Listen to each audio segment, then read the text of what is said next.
The bell rang sharp and sudden, slicing through the late morning air like a warning no one listened to, and in that single moment, before anyone understood what kind of day it would become, a new teacher's life quietly split into a before and an after. Sunlight poured through tall classroom windows, dust floating gently in gold lines, and standing at the front of the room was Arya Whitmore, gripping a clipboard with hands that trembled just enough to betray her calm smile.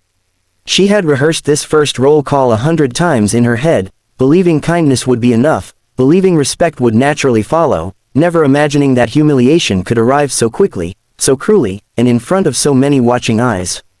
Before we go further, if you believe in kindness, second chances, and stories that remind us how powerful empathy can be, please take a moment to like this video, comment your thoughts, share it with someone who needs hope, and subscribe to the channel and stories.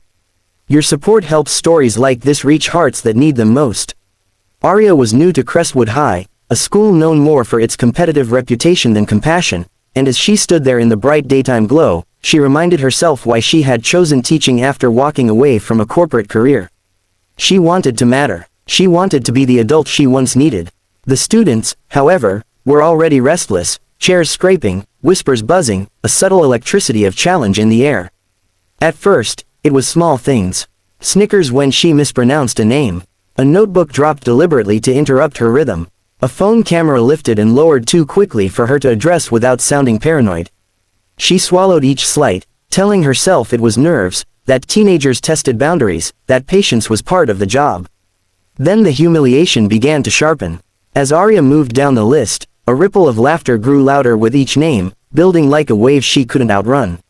Someone had altered the seating chart taped to her desk, switching names into cruel nicknames that only the students understood. Each time she read one aloud, laughter erupted, and heat rushed to her face as she realized she was being used as the punchline. Her voice wavered, but she pressed on, determined not to give them the reaction they wanted. She reminded herself of her mother's words about dignity, about holding your ground when storms tried to move you. What Arya didn't know was that a small group in the back had decided this moment would define her. They were known for breaking teachers quietly, not with fists or obvious rebellion, but with public embarrassment that lingered long after the bell rang. As roll call continued, papers were passed with exaggerated secrecy, and when one fluttered to the floor near her feet, she bent to pick it up without thinking. That was when the laughter exploded, raw and unrestrained, echoing off the walls. The paper held a crude caricature of her, distorted and cruel, drawn to humiliate. The room felt suddenly too bright, too open, as dozens of eyes locked onto her, some gleeful, some uncomfortable, many silent. Arya straightened slowly, her heart pounding so hard she could hear it in her ears. For a moment, she considered leaving. The door was right there. No one would stop her. But something deeper held her in place. She thought of the students who sat quietly, the ones who watched with uncertainty, the ones who needed someone to show them that cruelty didn't always win. Her hands stopped shaking. She placed the paper gently on her desk, not tearing it, not reacting the way the bullies expected. The room grew quieter, confusion replacing laughter as they waited for anger, for tears, for surrender. Instead, Arya took a breath and continued roll call. Each name was spoken with care, with intention, as if reclaiming control word by word. The students shifted in their seats. The bullies exchanged glances, unsettled by her refusal to crumble. Still, the damage had been done, and Arya felt it in the tightness of her chest, the ache behind her eyes. When the final name was called, the bell rang again, merciful and loud, and students poured out, whispers trailing behind them like shadows. Arya remained standing long after the room emptied, the sunlight now harsher, exposing every emotion she had tried to hide. In the hallway, unseen by her, someone had been watching through the glass. Principal Jonah Calder had arrived late that morning, carrying coffee and paperwork, only to stop cold when he saw the scene unfolding. He had witnessed the laughter, the drawing, the quiet cruelty that often slipped through cracks adults pretended weren't there. He didn't intervene immediately. He waited, observing Arya's response, noting her restraint, her strength. When the bell rang, he stepped away, already making decisions that would ripple through the school.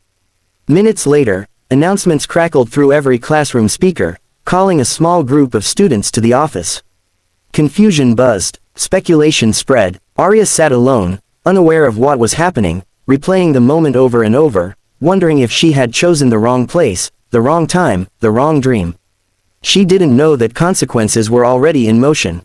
The summoned students entered the office confident, slouched, smirking, expecting nothing more than a warning. Instead, they were met with a quiet room and a screen playing footage from a hallway camera that had captured the drawing being passed, the laughter, the moment it fell. Principal Calder's voice was calm, controlled, devastating in its clarity. He spoke of respect, of accountability, of how humiliation leaves marks that grades never show. He spoke of zero tolerance, not as a slogan, but as a promise. Parents were called, privileges were suspended, apologies were required, not whispered, but written, thoughtful, and delivered face to face. That afternoon, sunlight still poured through Arya's classroom as she organized her desk, preparing for the next period with a heaviness she couldn't shake. When the door opened, she expected another class. Instead, Principal Calder stepped in, followed by the students who had led the cruelty. Their confidence was gone, replaced by stiff posture and lowered eyes. Arya's heart raced, unsure if this would make things worse. The apologies that followed were awkward, imperfect, but real enough to crack something open inside her. She listened without interrupting, absorbing each word, each pause, each breath taken to push through shame. After they left, Principal Calder stayed behind, offering support without pity, affirming her strength without minimizing the hurt. He told her she had handled the situation with grace that couldn't be taught, only lived. For the first time that day, Arya allowed herself to sit down, the weight of the morning finally settling. She realized then that she wasn't alone, that systems could work when people chose to see. In the days that followed, something shifted at Crestwood High. It wasn't dramatic or perfect, but it was real. Students greeted Arya differently. Some offered shy smiles. Others stayed after class to ask questions, not just about lessons, but about life. The quiet ones sat closer to the front. The bullies kept their distance, changed not by fear alone, but by the unexpected mirror held up to them. Arya taught with renewed purpose, weaving empathy into equations and history, showing through consistency that respect wasn't demanded, it was earned. Weeks later, during a bright midday assembly, Arya was asked to share a few words about resilience. Standing at the podium, sunlight warming her face, she spoke not of the humiliation, but of choice. The choice to respond with dignity. The choice to believe people can grow. The choice to stay. The applause that followed wasn't thunderous, but it was sincere, and it filled her with a quiet strength she would carry long after the school year ended. If this story touched your heart, if it reminded you of a moment when kindness mattered or courage changed a path, please take a moment now to like this video, share it, and engage with it so more people can feel this message too. And just before we close, we have a special request for you. Comment below and tell us what part of Arya's journey stayed with you the most, because your words might be the encouragement someone else needs today. As the final bell rang that afternoon, Arya stood by the window, watching students spill into the daylight, laughter lighter, steps unburdened, and she understood something deeply simple and profoundly true. Humiliation had tried to define her first day, but compassion rewrote the ending. And sometimes, the bravest thing a person can do is stand still long enough for the world to change around them.